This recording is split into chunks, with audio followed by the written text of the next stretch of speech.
নমস্কাৰ বাতৰিৰ মাজলৈ স্বাগতম জনাইছোঁ। এই ক্ষেত্ৰত জনাব গৈছে এটা বিশেষ গুৰুত্বপূৰ্ণ খবৰ। গুৱাহাটী ৰেলৱে ষ্টেচনত জব্দ হৈছে 32টা পিষ্টলসহ 320 যায় গুলী। গণৰাজ্য দিৱসত কুটাঘাতৰ লক্ষ্য নেকি? গুৱাহাটী ৰেলৱে ষ্টেচনত জব্দ 32 পিষ্টলসহ 320 যায় সক্ৰিয় গুলী। আমি পুনৰ জনাইছোঁ এক বিশেষ গুৰুত্বপূৰ্ণ খবৰ। এই ক্ষেত্ৰত জামছেদপুৰৰ এটা নিৰাপত্তাৰক্ষী এজেঞ্চিত কৰ্মৰত অভিনন্দন কুমাৰ নামৰ এজন লোকে কামৰূপ এক্সপ্ৰেছৰ বিহাৰলৈ বুলি এখন বেগত কঢ়িয়াই আনিছিল 32 পিষ্টল আৰু কেইবাজায় গুলী। গুৱাহাটী ৰেলৱে ষ্টেচনৰ ৰেল আৰক্ষীৰ সন্দেহ উপজাত বেগটো তালাচী চলাওঁতেই পোহৰলৈ আহে সমগ্ৰ ঘটনা। আমি পুনৰ বাজিছে এক বিশেষ গুৰুত্বপূৰ্ণ খবৰ। এই সম্প্ৰতি ৰেলৱে আৰক্ষীয়ে অভিনন্দনক গ্ৰেপ্তাৰ কৰি অব্যাহত ৰাখিছে জেৰা। মহানগৰত মাৰণাস্ত্ৰ উদ্ধাৰ হৈছে। এই মুহূৰ্তত আমি জনাইছোঁ এক বিশেষ গুৰুত্বপূৰ্ণ খবৰ। আৰু ইয়াৰ পিছতেই জনাইছোঁ আন এটা বিশেষ গুৰুত্বপূৰ্ণ খবৰ। ঘৰৰ এচুকত সাৱটিকৈ উদ্ধাৰ কণমানি ইবন আৰু ঈশানৰ অগ্নিদগ্ধ মৃতদেহ। এটা হৃদয় বিদাৰক ঘটনা, বুকু কঁপি উঠা এক ঘটনা সংঘটিত হৈছে আজিৰ দিনটোত। নিয়তিৰ সঁচাই নিষ্ঠুৰ এক বুকু কঁপি উঠা ঘটনা। বৃহস্পতিবাৰে সঁচাকৈ এক হৃদয় বিদাৰক ঘটনাই সংঘটিত গুৱাহাটী মহানগৰীৰ বেলতলাৰ ৱায়াৰলেছত। আমি পুনৰ পাইছোঁ বিশেষ গুৰুত্বপূৰ্ণ খবৰ। এই ক্ষেত্ৰত ঘৰৰ ভিতৰতে জীৱন্তে অগ্নিদগ্ধ হৈ কৰুণ মৃত্যুক খাবদিলে 2 কণমানি ভাতৃয়ে।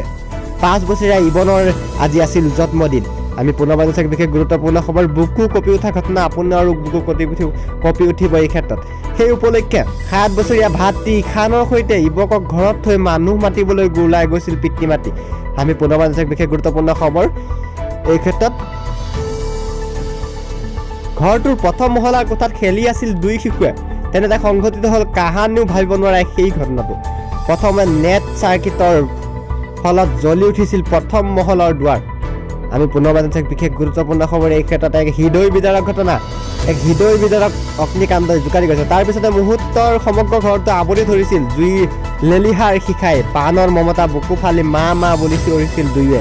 সেই সময়তে চিলিণ্ডাৰ বিস্ফোৰণৰ ফলত অধিক ভয়ংকৰ ৰূপ লয় জুই। আমি পুনৰ বাজিছে এক বিশেষ গুৰুত্বপূৰ্ণ খবৰ। বুকু কঁপি উঠিব আপোনাৰো এই কথা শুনিলে। আৰু সেই ভয়ংকৰ জুইৰ মাজতে চট ফটাই মৃত্যুক খাবদি ল'লে নিষ্পাপ্য ঈশান আৰু ইবনে। হয়, আমি পুনৰ বাজিছে বিশেষ গুৰুত্বপূৰ্ণ খবৰ। আমি আগবাঢ়িছোঁ পৰৱৰ্তী খবৰলৈ।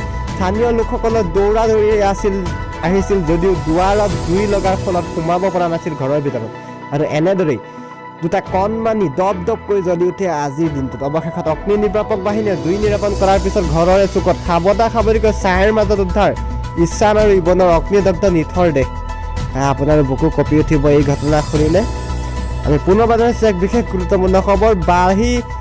বালি কঢ়িওৱা ট্ৰাকত খুন্দাত থিতাতে নিহত শিশু। উত্তেজিত ৰাইজে জ্বলাই দিলে ট্ৰাকখন। কামৰূপৰ মাগুৰগাঁও নলডোবাত পথ দুৰ্ঘটনাক কেন্দ্ৰ কৰি তীব্ৰ উত্তেজনা। বালি কঢ়িওৱা ট্ৰাকৰ খুন্দাত থিতাতে নিহত আলম। দুৰ্ঘটনাৰ পাছতে উত্তেজিত ৰাইজে জ্বলাই দিলে বালি কঢ়িওৱা ট্ৰাকখন। আমি পুনৰ বাজিছে বিশেষ গুৰুত্বপূৰ্ণ ট্ৰাকৰ খুন্দাত নিহত হৈছে শিশু। আজিৰ দিনটোত শিশুৰ মৃত্যু।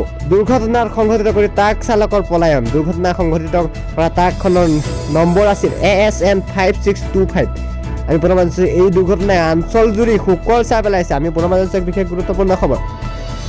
ট্ৰাকৰ খুন্দাত নিহত হৈছে এটা নিষ্পাপ্য শিশু। আমি পুনৰ বাজিছোঁ এক বিশেষ গুৰুত্বপূৰ্ণ। এই দুৰ্ঘটনাই অঞ্চলজুৰি এতিয়া শোকৰ ছাঁ বিস্ফোৰণ কৰিছে।